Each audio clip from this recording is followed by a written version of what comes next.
వేములవాడ పట్టణంలోని సంఘమిత్ర స్కూల్ ఆధ్వర్యంలో శనివారం బద్దిపోచమ్మ అమ్మవారికి సంప్రదాయబద్ధంగా బోనాల వేడుకను ఘనంగా నిర్వహించారు.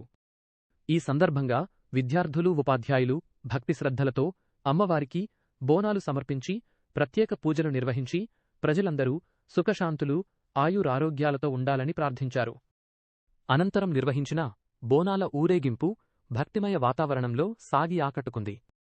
పాఠశాల యాజమాన్యం, ఉపాధ్యాయులు, సిబ్బంది, విద్యార్థులు సంప్రదాయ వస్త్రధారణలో ఉత్సాహంగా పాల్గొని వేడుకను విజయవంతం చేశారు. తెలుగు సంస్కృతి సంప్రదాయాలను భావితరాలకు చేరవేసే లక్ష్యంతో ప్రతి ఏడాది నిర్వహించే ఈ బోనాల వేడుకను పాఠశాల కుటుంబం భక్తి శ్రద్ధలతో నిర్వహించింది. ఇవాళ మనం మన సంఘమిత్ర పాఠశాలలో బోనాల పండుగను జరుపుకుంటున్నాము. తెలంగాణ సంస్కృతి అయిన బోనాల పండుగను ఆషాఢ మాసంలో మహాకాళి అమ్మవారి దీవెనలతో ఘనంగా జరుపుకుంటాము. బోనం అనగా భోజనం. అమ్మవారికి సమర్పించే నైవేద్యాన్ని మహాప్రసాదం అంటారు. మహిళలు తలపై కుండలతో శివశక్తుల పూనకాలు, పోతరాజుల విన్యాసాలు మరియు డప్పు చప్పులతో మనం ఈ పండుగను చాలా ఘనంగా జరుపుకుంటాము. ధన్యవాదాలు.